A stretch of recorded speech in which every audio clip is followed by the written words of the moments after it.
નમસ્કાર, India at 9 માં હું વિશાલ મહેતા આપનું સ્વાગત કરું છું। સમાચારની શરૂઆત કરીએ મહત્વના ન્યૂઝથી। વડાપ્રધાન મોદીએ આજે કોલકાતામાં ભારતની પ્રથમ મેટ્રો ટ્રેનને લીલી ઝંડી બતાવી છે। અંડર વોટર મેટ્રો ટ્રેનનું ઉદ્ઘાટન કરવામાં આવ્યું। આ under water metro train rail નદી અને હાવડાને કોલકાતા શહેરમાં જોડશે। આજે દેશની અંડર વોટર મેટ્રો ટ્રેન શરૂ થઈ છે। વડાપ્રધાન નરેન્દ્ર મોદીએ કોલકાતામાં તેનું ઉદ્ઘાટન કર્યું છે। શિવાલયનું ઉદ્ઘાટન કર્યું છે અને કુલ મળીને વડાપ્રધાન મોદીએ બંગાળને 15,400 કરોડની રૂપિયાની ભેટ આપી છે। નોંધનીય છે કે કોલકાતાની અંડર વોટર મેટ્રો ટ્રેનની ટનલ હુગલી નદી નીચે બનાવાઈ છે। કોલકાતા મેટ્રો ટ્રેનનું હાવડા મેદાન એર સ્પેસ ખાતે સંકલન કરાયું છે, કારણ કે આ સેક્શનમાં ખાસ કરીને હાવડા મેટ્રો સ્ટેશન ભારતનું સૌથી ઊંડું સ્ટેશન છે ને એપ્રિલ 2023માં કોલકાતા મેટ્રો ટ્રેન ટ્રાયલ તરીકે હુગલી નદીની નીચે દોડાવવામાં આવી હતી અને ઇતિહાસ રચાયો હતો। આ સેક્શન 4.8 કિલોમીટર લાંબો છે, જે હાવડા મેદાનને એસ્પ્લેનેડથી જોડે છે। સાથે તેમાં હાવડા મેદાનને પૂર્ણ કરવા માટેની કાર્યવાહી પણ શરૂ કરવામાં આવી હતી।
લોકસભા ચૂંટણીમાં ભાજપનો મુકાબલો કરવા માટે આમ આદમી પાર્ટી સાથે હાથ મિલાવવા કોંગ્રેસ હવે સંકલન બનાવવા માટે સંકલન સમિતિ બનાવવાની તૈયારી કરી રહ્યું છે।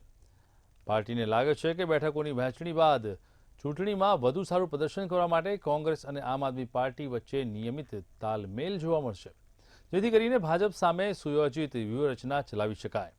પાર્ટીના સૂત્રોથી હવે કહેવું છે કે કોંગ્રેસ પોતાના દિગ્ગજ નેતા અને પૂર્વ પ્રદેશ અધ્યક્ષ સુભાષ ચોપડાને જાતે જ રચનામાં આવી રહ્યા છે અને સંકલન સમિતિ કમાન સોંપી રહી છે। પક્ષના નેતાઓનું કહેવું છે કે બેઠકોની વહેંચણી ત્યારે જ કરવા કાયદેસર રહેશે જો બંને પક્ષો પાયાના સ્તરે સાથે મળીને ચૂંટણી લડે અને વોટર ટ્રાન્સફર માટે જો કે બંને પક્ષો વચ્ચે સંકલન સમિતિની રચના પણ થઈ શકે છે, પરંતુ હાલમાં પાર્ટી પોતાના તરફથી આ કમિટી બનાવવા જઈ રહી છે। આ સમિતિ આમ આદમી પાર્ટીના નેતાઓ સાથે સંકલન કરશે।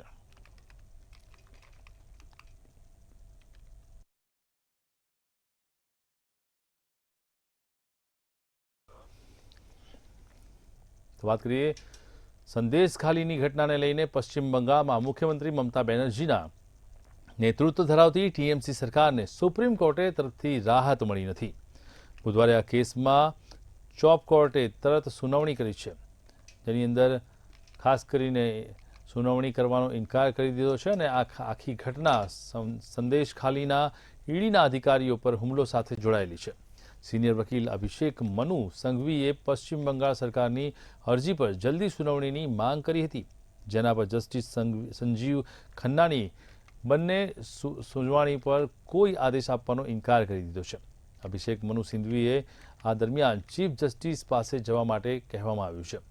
કોલકાતા હાઈકોર્ટે તપાસ સીબીઆઈને સોંપી છે, તો ટીએમસી સાથે જોડાયેલા આરોપી શાહજહાં શેખ સહિત બીજા આરોપીઓની કસ્ટડી પણ સીબીઆઈને સોંપવાનો આદેશ કર્યો છે। અત્યાર સુધી રાજ્ય પોલીસે તેનું પાલન કર્યું નથી।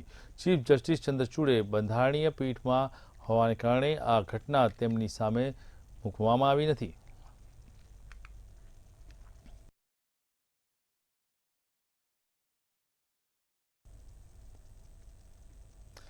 પંજાબમાં વિવિધ ખેડૂત સંગઠનોને દિલ્હી ચલો કૂચ આહ્વાન કર્યું છે। આ બુધવારે ફરી એકવાર મોટી સંખ્યામાં ખેડૂતો દિલ્હી પહોંચે તેવી શક્યતાઓ સર્જાઈ રહી છે। ત્યારે મહત્વપૂર્ણ છે કે જે રીતે અત્યારે હાલમાં રાજ્યવ્યાપી રેલવે સ્ટેશનો અને ઇન્ટરસ્ટેટ બસ ટર્મિનલ પર સુરક્ષા કડક કરવામાં આવી છે। આવતા જતા દરેક વ્યક્તિ પર નજર રાખવામાં આવી રહી છે। પોલીસ કૂચ માટે સંપૂર્ણ તૈયારી હોય તેમ લાગી રહ્યું છે। ખેડૂતોના વિરોધનું નેતૃત્વ બે ખેડૂત સંગઠનો કિસાન મજદૂર મોરચા અને સંયુક્ત કિસાન મોરચા જે બિન રાજકીય છે તેમના દ્વારા ચલાવી દેવામાં આવ્યું છે। 3 માર્ચે બંને સંગઠનોએ દેશભરના ખેડૂતોને બુધવારે મોટી સંખ્યામાં દિલ્હી પહોંચવાની અપીલ કરી છે। દિલ્હી આવવા માટે તેઓએ ટ્રેન અને બસનો સહારો લેવાની અપીલ કરી હતી।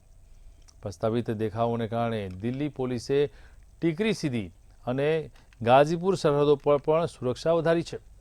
આ સિવાય રાજધાનીના તમામ મેટ્રો સ્ટેશન પર ચાંપતી નજર રાખવામાં આવશે।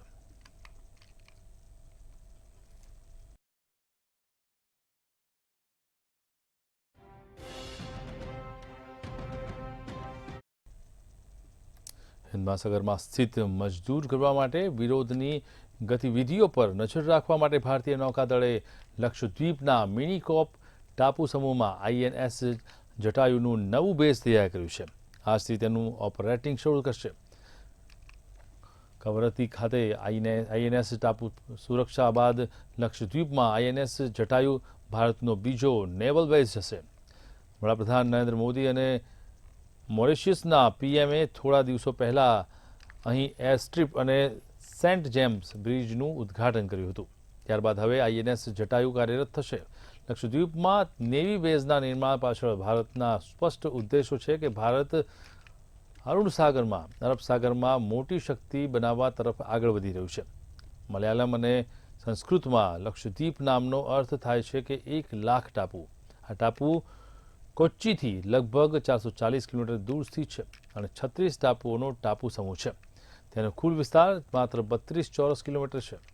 લક્ષદ્વીપ હિન્દ મહાસાગરમાં કોરલાઇન ટાપુઓની શ્રેણીનો એક ભાગ છે। તેમાં દક્ષિણમાં માલદીવ અને ભૂમધ્ય રેખાની દક્ષિણમાં ચાગોસ ટાપુનો સામેલ છે। હિન્દ મહાસાગરમાં તેનું સ્થાન જોતા લક્ષદ્વીપ ભારત માટે વ્યૂહાત્મક મહત્વ ધરાવે છે તેમજ નેવલ બેઝની સ્થાનના એ ટાપુઓમાં વિકાસ તરફ ભારત સરકારનું મુખ્ય ફોકસ દર્શાવે છે।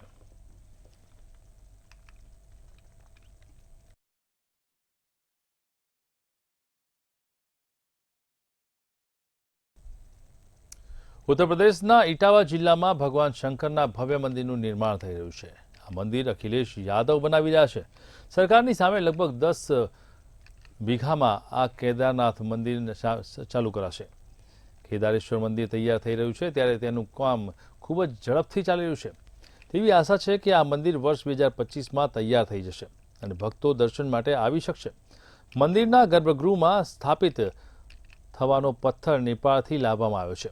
સમાજવાદી પાર્ટીના વડા અખિલેશ યાદવે કહ્યું છે કે મંદિર 1-2 વર્ષમાં તૈયાર થઈ જશે। તેમણે એમ પણ કહ્યું છે કે લોકો મંદિરના નિર્માણ માટે ઉદાર હાથે દાન આપી રહ્યા છે। આ સિવાય તેમણે કહ્યું છે કે મંદિરમાં જે પથ્થરનો ઉપયોગ કરવામાં આવશે તે કન્યાકુમારીથી આવી રહ્યો છે અને મંદિર એ જ રીતે બનાવવામાં આવી રહ્યું છે જેથી પૌરાણિક વૈદિક કાળ અથવા તો વેદોમાં લખ્યું છે કે મંદિરના રીતે બનાવવાનું છે।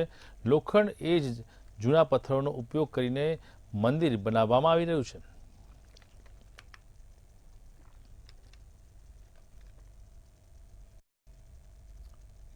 તો વાત કરીએ લખનૌના કાકોરીમાં મોડી રાત્રે લગભગ 11 વાગે જસદૌરસીના કામગીરીના ઘરમાં બીજા માળે એક સાથે 2 સિલિન્ડરના વિસ્ફોટ થયા।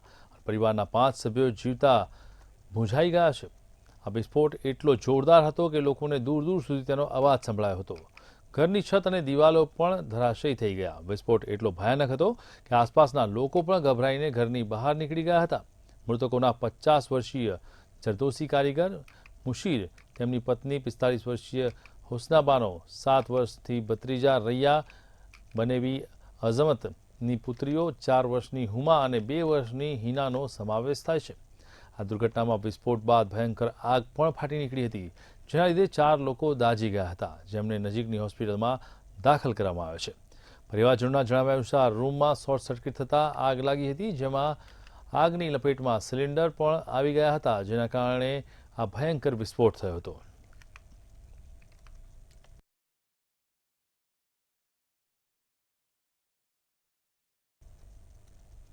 અમેરિકાના પૂર્વ રાષ્ટ્રપતિ ડોનાલ્ડ ટ્રમ્પે સુપર સ્યુસેડ પ્રાઇમરી ચૂંટણીના જોરદાર જીત સાથે શરૂઆત કરી છે. અત્યાર સુધીમાં પરિણામોમાં ટ્રમ્પે 8 રાજ્યોમાં જીત મેળવી છે.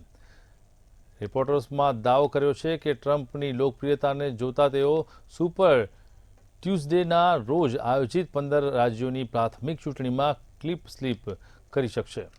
ક્લીન સ્વીપ કરવા માટે આ નિકી હેલી રાષ્ટ્રપતિ પદની રેસમાંથી બહાર થઈ છે.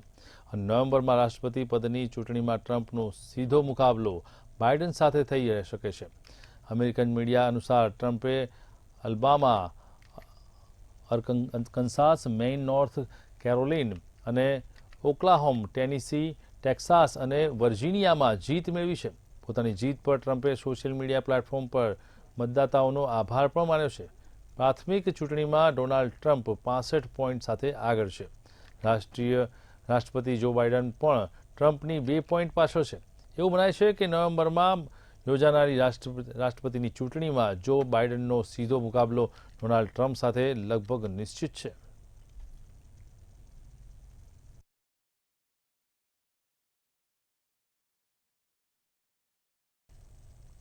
પાટણની હેમચંદ્રાચાર્ય ઉત્તર ગુજરાત યુનિવર્સિટી ખાતે વિકસિત ભારત વિકસિત ગુજરાત અંતર્ગત આયોજિત મારી નારી શક્તિ વંદના કાર્યક્રમ આયોજિત કરવામાં આવ્યો છે. જેમાં દેશના વડાપ્રધાન નરેન્દ્ર મોદીની વર્ચ્યુઅલ ઉપસ્થિતિમાં તેમને રાજ્યના મુખ્યમંત્રી ભૂપેન્દ્રભાઈ પટેલની પ્રેરક ઉપસ્થિતિમાં કાર્યક્રમ આયોજિત કરવામાં આવ્યો છે.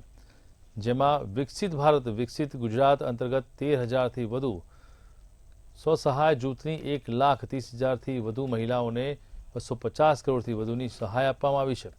ઉપરાંત સિદ્ધપુર ખાતે મુખ્યમંત્રી ભૂપેન્દ્રભાઈ પટેલ દ્વારા રૂપિયા 305 કરોડના કુલ 145 જેટલા કામોનું લોકાર્પણ અને ખાતમુહૂર્ત કરવામાં આવ્યું છે.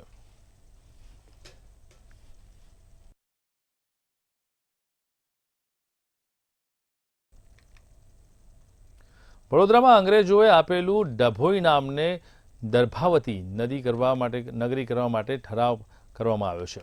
ડભોઈ 2017માં વિધાનસભા ઇલેક્શનમાં ધારાસભ્ય શૈલેષભાઈ મહેતા દ્વારા જાહેરમાં નિવેદન કરવામાં આવ્યું હતું કે હું ડભોઈને દર્ભાવતી બનાવવામાં આવ્યો છું. દર્ભાવતી ઐતિહાસિક નગરી તરીકે પાટણના રાજા સિદ્ધરાજસિંહ સોલંકીના પુત્ર વિશળદેવે આ ઐતિહાસિક નગરીનું નિર્માણ કર્યું હતું.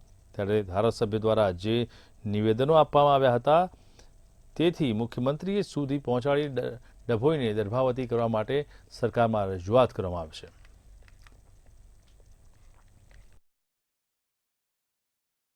અંગ્રેજોના શાસન કાળમાં જ્યારે દર્ભાવતી નામ ડભોઈનું હતું જ ત્યારે એ લોકોને બોલતા ના ફાવતા હોવાથી કોઈ ડભો કરીને ગામનું નામ ડભોઈ પડી ગયું હતું.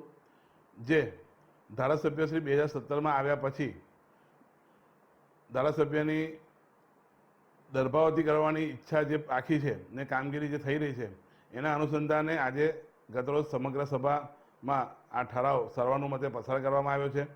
નગરપાલિકા અને તાલુકા પંચાયત ઠરાવ પછી જિલ્લા પંચાયતમાં મોકલવામાં આવશે. ત્યાંથી કલેક્ટરને મોકલીને ત્યાંથી સરકારમાં આ ઠરાવ મોકલવામાં આવશે અને ત્યાર પછી સરકાર આ અંગેની આગળની કાર્યવાહી કરશે. હું 2017માં પહેલીવાર ડભોઈ વિધાનસભાના ઉમેદવાર તરીકે આવ્યો. પહેલે જ દિવસે મેં કહ્યું હતું કે હું ડભોઈને દર્ભાવતી બનાવવા માટે આવ્યો છું. જે એનું ઐતિહાસિક નામ હતું, એની જે જાહો જલાલી હતી એ જાહો જલાલી પાછી લાવવી છે. બનાસકાંઠાના થરાદમાં સરકારી પ્રાથમિક શાળાના પુસ્તકો ભંગારમાં મળી આવ્યા છે. ભંગારના ગોડાઉનમાં પુસ્તકો મળતા વિવાદ વકર્યો છે. ભંગારના ગોડાઉનમાં પડેલા પુસ્તકોનો વિડીયો સોશિયલ મીડિયામાં વાયરલ થયો છે. પ્રાથમિક શાળામાં સરકારે પુસ્તકો વિદ્યાર્થીઓને ભણવા માટે આપ્યા હતા, પરંતુ શાળા સંચાલકોએ વિદ્યાર્થીઓમાં ફાળવવાના પુસ્તકો સીધા ભંગાર ગોડાઉનમાં પહોંચાડી દેતા આ વિવાદ વકર્યો છે. અને તેની ચર્ચાએ અત્યારે હાલમાં વેગ પકડ્યો છે. કિયા ટ્રેડર્સ નામની ભંગાર ગોડાઉનમાં સરકારી પુસ્તકોનો જથ્થો મળી આવ્યો છે અને આ પથકમાં ચકચાર મચી જવા પામી છે. ત્યારે જિલ્લા શિક્ષણ અધિકારીને ઘટનાની જાણ થતાં ટીપીઓ સહિતના અધિકારીઓએ જિલ્લા શિક્ષણ અધિકારીને તપાસના આદેશ આપ્યા છે.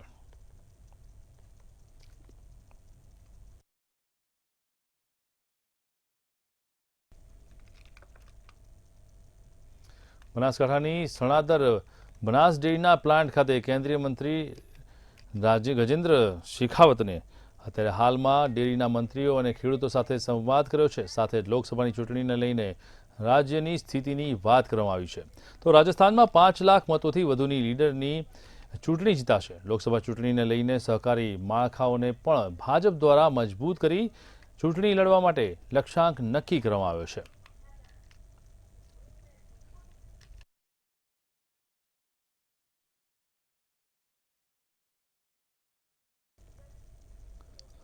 રાજસ્થાનની ઇકો ગાડીમાં દારૂની હેરાફેરી થતી હોવાનું બહાર આવ્યું છે. અમદાવાદ પીસીબીએ શાહીબાગ નપનાળા પાસે દારૂ ભરેલી કાર ઝડપી પાડી છે. ઇકો સપોર્ટ કારમાં 2 લાખથી વધુ દારૂ બિયરનો જથ્થો ઝડપી પડાયો છે અને જેની અંદર અત્યારે હાલમાં પોલીસે દારૂ તેમજ કાર સહિત 9 લાખથી વધુનો મુદ્દામાલ કબજે કર્યો છે. પોલીસે કાર ચાલક ચિરાગ પટેલની ધરપકડ કરી છે અને વધુ કાર્યવાહી હાથ ધરી છે. ઇકો સ્પોર્ટ્સ કારમાંથી જે રીતે દારૂનો મુદ્દામાલ મળી આવ્યો છે તેને લઈને પોલીસે તપાસ કાર્યવાહી તેજ કરી છે.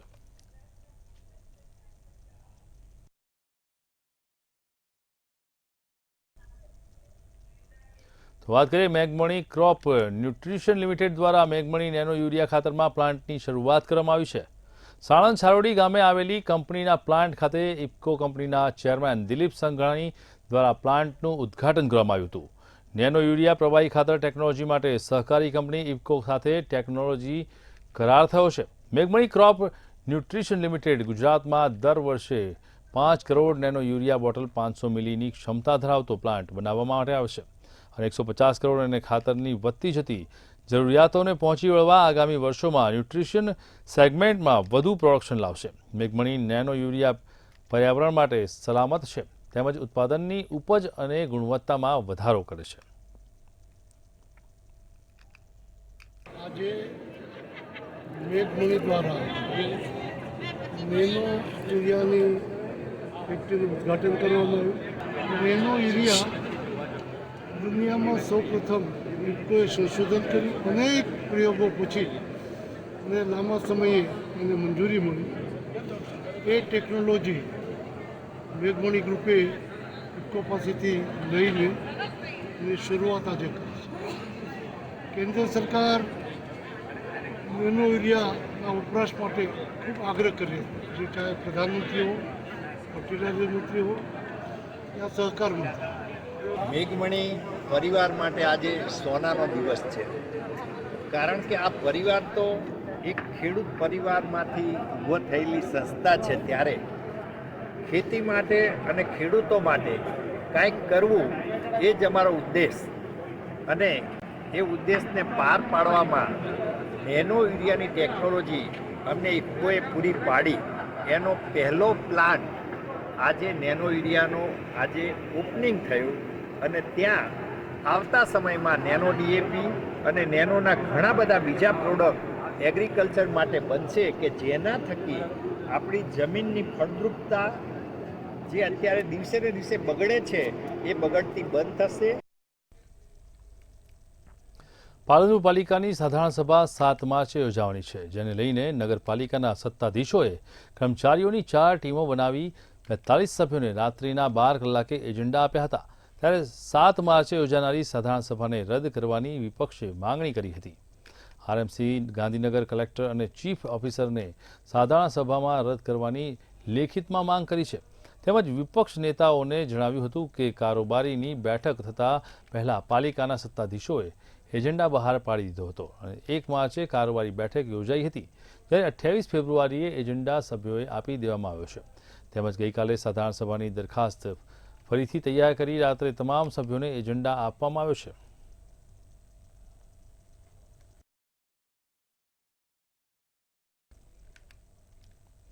તો વાત કરીએ ઉનાળાની શરૂઆત થતાં જ પાણીની સમસ્યાઓ ઠેર ઠેર સર્જાવા લાગી છે. ત્યારે પાટણના રાધનપુર સાંતલપુર સમી વિસ્તારમાં ઉનાળાની શરૂઆત થતાં જ પાણીની પોકાર ઉઠી છે, જેને લઈને રાધનપુર વિસ્તારમાં ધારાસભ્ય લવિંગજી ઠાકોર પાણી પુરવઠા મંત્રી પત્ર લખી રજૂઆત કરી છે. દર ઉનાળામાં આ 3 તાલુકાઓમાં પાણીની સમસ્યા સર્જાય છે, જેની પત્ર દ્વારા તાલુકાઓમાં પૂરતું પાણી આપવામાં રજૂઆત કરાય છે. જ્યારે સમી પમ્પિંગ સ્ટેશન મોટર સહિત મશીનરી બંધ હાલતમાં છે. પાણીની ટાંકી પણ ખૂબ ખરાબ સ્થિતિમાં જોવા મળી રહી છે. પાણીની અંદર ટાંકીમાં મૃત પક્ષીઓ તરી રહ્યા છે, જેના કારણે રોગ ફેલાવાનો ભય પણ વ્યાપેલો છે. પાણીની ટાંકીની પણ સમયસર સફાઈ કરવામાં આવી નથી, તેમજ ટાંકીનું છતનું કાટમાળ પણ ટાંકીમાં પડ્યું છે, જેના કારણે ધારાસભ્ય દ્વારા પાણી પુરવઠાને પત્ર લખી તાલુકાઓમાં પાણી આપવા અને ટાંકીની સફાઈ કરાવવા રજૂઆત કરવામાં આવી રહી છે.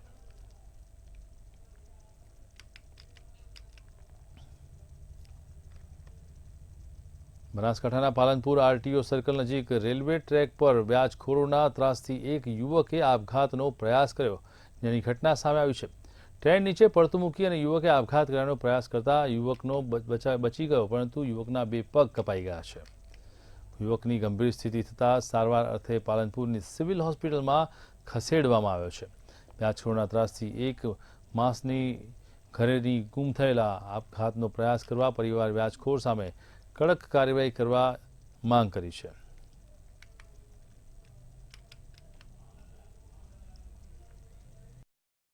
एक लाख ना में के मैं 2 लाख ना 10 लाख भर्या के मैं ब्याज जोड़ीने 2 लाख असल मूड़ी एनी 2 लाख थी एनु मैंने ब्याज जोड़ीने लॉटरी कराई 10 लाख नी एना बाद एने भाई एन पाए बधा प्रूफ छे 9.5 लाख भरी चूक्यो छे वत्ता एना पाए बाकीनी रकम रहता भी एने चेक नाख्यो छे पाछो 10 लाख नो एमांथी 2 तारीख में वलीभाई हाजर हता 2 तारीख महीनाथी वलीभाई गुम थई गया एना ત્રાસી અને ધમકીઓ શિકાર અને ધમકીઓ મળતી હતી શું હતું કે શું નહીં એની કોઈ અમને જાણ નથી. વારંવાર કે સોની ધમકીઓ આપે છે ચેક નાખવાની. પરેશ કુમાર સોની ઘોડિયાલનો અને એમનો વકીલ વધારે નજીરભાઈ MF ચૌહાણ એ થોડો વધારે એમનો ટોર્ચર કરે વલીભાઈને કે 1 લાખ આવે કે 15 લાખ લેવા છે એમ કોઈક મેસેજ મળ્યા છે. રૂપિયાનો ઢગલો આવે મારા વલાદનો પગ જતા રહે કોણ હાલશે સાહેબ. મેં છોડીઓ જવાન છે એના પરણાવા બેઠો છે 2 છોકરા જેડા છે. મારી જિંદગી બરબાદ થઈ ગઈ છે બાપુ. કોના કારણે ભૈયા આવું કરે? એ જે તરાસના 10% વાળાનો પરેશાન કરે છે. તો 2 લાખ લીધા હતા મેમ મારા ઘરવાળાનો, એના બદલામાં 9.5 લાખ રૂપિયા ભર્યા વ્યાજની. પરેશ કુમાર સોની 10% વ્યાજ લીધા એ પરેશ કુમાર સોનીને સોમાલાલ સોની એને બીજા પૈસાના હર વખતે ફોન કરીને કહેતા હતા ત્રાસ આપ્યા હતા, બધા ત્રાસ આપ્યા હતા. સિંગલ યુઝર પ્લાસ્ટિક પર પ્રતિબંધ હોવા છતાં વડોદરામાં સિંગલ યુઝર પ્લાસ્ટિકનો વપરાશ થઈ રહ્યો છે. 2021માં ભારત સરકારે સિંગલ યુઝ પ્લાસ્ટિક ઉપર ઉત્પાદન અને વપરાશ પર પ્રતિબંધ લગાવ્યો છે, ત્યારે સિંગલ યુઝ પ્લાસ્ટિકના કાયદાનો અમલ નથી થઈ રહ્યો. અંદાજિત 500 કિલો સિંગલ યુઝ પ્લાસ્ટિકનો કચરો ડમ્પ થાય છે.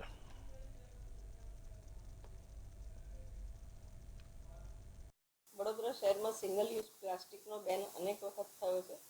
ફરી પાછા અવેરનેસ માટે હોર્ડિંગ લગાવ્યા છે કે સિંગલ યુઝ પ્લાસ્ટિક નહીં વાપરવા માટે. તો પૂછવા માંગુ છું કે જ્યારે બેન હોય તો પછી અવેરનેસની ક્યાં સવાલ છે? પછી તો સીધું એક્શન લેવાની હોય. સિંગલ યુઝ પ્લાસ્ટિક જો બેન જ છે તો વપરાય છે કેમ? અને ઇવન કોર્પોરેશનની પ્રિમાઇસમાં બી તમે જોશો તો ડિસ્પોઝેબલ બોટલમાં પાણી સર્વ થતું હોય છે. ફક્ત દેખાવા પૂરતી જે કાર્યવાહી કરીને ખર્ચો કરીને પૈસા બગાડવામાં આવે છે દેટ ઇઝ નોટ ડન. ગવર્મેન્ટનું કામ એન્ફોર્સમેન્ટ કરવાનું છે અને સ્ટ્રિક્ટ એન્ફોર્સમેન્ટ કરવાનું છે, ખાલી વાતો કરવાનું નથી. એક વખત વસ્તુ બેન કરી હોય તે ઓન જસ્ટ પછી ઓફિશિયલ્સનું છે કે પછી સિંગલ યુઝ પ્લાસ્ટિક ના જ વપરાવું જોઈએ. અત્યારે 18 ગ્રામ પંચાયતમાં અમે સેવા આપીએ છીએ એનું પ્લાસ્ટિક વેસ્ટ કલેક્શનની. સૌથી વધારે એનું અગત્યની આ જ વસ્તુ છે કે આપણે પ્લાસ્ટિક વેસ્ટ ઉપર વધારે ફોકસ થવું જોઈએ. સૌથી સારી વસ્તુ જે આપણે કરી શકીએ એ તો શું છે કે જે પ્રતિબંધ છે જેમ અત્યારે વાત કરી એ સ્ટ્રેન્થન કરીએ અને એને સાથે સાથે જેટલું પણ આપણું આ પ્લાસ્ટિક વેસ્ટ કલેક્શન વધારી શકીશું તો આ પ્રોસેસિંગ થશે. 18 માર્ચ એક world recycling day, international day of recycling છે. 18 માર્ચ આપણે સારી રીતે ઉજવવું જોઈએ અને એના લીધે કદાચ અવેરનેસ વધશે. હજી આપણે પાસે 10 દિવસ છે. કોશિશ કરીએ કે લોકોને એનું વધારે એનું માર્ગદર્શન મળે અને પ્લાસ્ટિકનું આપણે કલેક્શન વધારે કરીને એનું રિસાયકલિંગ કરીએ તો કદાચ એક સારી રીતે પર્યાવરણ બચી શકે. પર્યાવરણ આજે વિશ્વ અને ભારત માટે ખૂબ જ ચિંતાનો વિષય બન્યો છે. ભારત સરકારે 2021માં સિંગલ યુઝ પ્લાસ્ટિક વાપરવા પર પ્રતિબંધ મૂક્યો, પરંતુ આપ જોઈ શકો છો વડોદરા મહાનગરપાલિકાનું આ ડમ્પિંગ સ્ટેશન છે. અહીંયા જે રીતના અંદાજવામાં આવી રહ્યું છે એ રીતના રોજ 500 કિલો જેટલો પ્લાસ્ટિકનો કચરો ઠાલવવામાં આવે છે અને આપ જોઈ શકો છો અહીંયા પ્લાસ્ટિકનો કચરો વીણવામાં પણ આવે છે. એટલે કહી શકાય કે આ સિંગલ યુઝ પ્લાસ્ટિક અંદાજિત 500 કિલો જેટલું અહીંયા વપરાશ કરીને ઠાલવવામાં આવે છે. આ પર્યાવરણને નુકસાન છે. બીજું, આ જે કચરો વીણો છે એમના આરોગ્ય સાથે પણ ચેડા થઈ શકે છે. એટલે કહી શકાય કે સરકારે કાયદો બનાવ્યો નાગરિકોના આરોગ્ય માટે, પરંતુ વડોદરા મહાનગરપાલિકા અને ગુજરાત પોલ્યુશન કંટ્રોલ બોર્ડ કાયદાનો અમલ નથી કરાવી શક્યું. તે કડવું સત્ય છે. કેમેરામેન કેતન સિંધે સાથે નિલેશ બ્રહ્મભટ્ટ, મંતવ્ય ન્યૂઝ, વડોદરા. સમાચારમાં અત્યારે બસ આટલું જ. મહત્વના સમાચાર માટે જોતા રહો મંતવ્ય ન્યૂઝ. નમસ્કાર.